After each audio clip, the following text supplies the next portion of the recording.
అమరజీవి పొట్టి శ్రీరాములు జీవితం చిరస్మరణీయమని మాజీ ఉప ముఖ్యమంత్రి వైఎస్ఆర్సీపీ పార్లమెంటరీ అధ్యక్షులు ధర్మాన కృష్ణదాస్ అన్నారు. పొట్టి శ్రీరాములు 124వ జయంతిని పురస్కరించుకుని శ్రీకాకుళం నగరంలో పాత బస్టాండ్ జంక్షన్లో గల పొట్టి శ్రీరాములు విగ్రహానికి పూలమాలలు వేసి నివాళులర్పించారు. ఈ సందర్భంగా ఆయన మాట్లాడుతూ ప్రత్యేక తెలుగు రాష్ట్ర సాధనకు కృషి చేసిన మహోన్నత వ్యక్తిత్వం కలిగిన నేత పొట్టి శ్రీరాములని కొనియాడారు. దేశంలో మొదటిసారిగా భాషా ప్రయుక్త రాష్ట్రాలు ఏర్పాటు చేయుటకు ప్రధాన కారకులు పొట్టి శ్రీరాములని అన్నారు. పొట్టి శ్రీరాములు మహాత్మా గాంధీజీకి ప్రియ శిష్యులని పేర్కొన్నారు. సబర్మతి ఆశ్రమంలో పొట్టి శ్రీరాములు సేవ చారిత్రాత్మకమైనదని, ప్రేమ, వినయం, సేవ, నిస్వార్థతలు కలిగిన మహానుభావుడు శ్రీరాములని కొనియాడారు. హరిజనుల ఆలయ ప్రవేశం కోసం నిరాహార దీక్ష పూని సాధించారని, మరోసారి నిరాహార దీక్ష చేసి మద్రాసు ప్రభుత్వం చేత హరిజనోద్ధరణ శాసనాలు ఆమోదింపజేశారని తెలిపారు.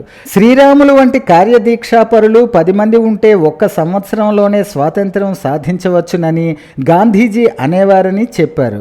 ఈ కార్యక్రమంలో వైఎస్ఆర్సీపీ పార్టీ శ్రేణులు, నాయకులు, కార్యకర్తలు పెద్ద ఎత్తున పాల్గొన్నారు. శ్రీరాములు గారి జయంతి సందర్భంగా ఇవాళ శ్రీకాకుళం పట్టణంలో జిల్లా వైఎస్ఆర్ పార్టీ ముఖ్య శ్రేణులన్నీ హాజరై ఘనంగా ఇవాళ నివాళులు అర్పించుకునే దినంగా ఇవాళ ప్రీతమ ముఖ్యమంత్రి మా నాయకుడు మాజీ ముఖ్యమంత్రి జగన్మోహన్ రెడ్డి గారి ఆదేశానుసారం రాష్ట్రం అంతా కూడా అన్ని జిల్లాల్లో మరి పొట్టి శ్రీరాములు గారి తాలూకా జయంతి ఉత్సవాలు జరుపుకుంటున్నాం.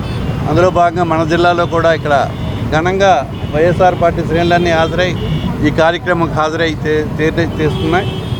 మరి పొట్టి శ్రీరాములు గురించి మీ అందరికీ చెప్పింది ఏముంది, గతంలో ఈ రాష్ట్ర అవతరణలో ప్రధాన పాత్ర వహించినటువంటి నాయకుడు పొట్టి శ్రీరాములు గారు. అతను ఎంతైనా మనం అభినందించాల్సినటువంటి జాతి యావత్తు కూడా అతన్ని గుర్తించుకోవాల్సినటువంటి అవసరం ఉంది. మరి అటువంటి అమరజీవికి ఈవేళ శ్రద్ధాంజలి ఘటించి ఇంతమంది హాజరై ఆయన పుట్టినరోజుని ఘనంగా నివాళులు అర్పించుకుంటున్నాం.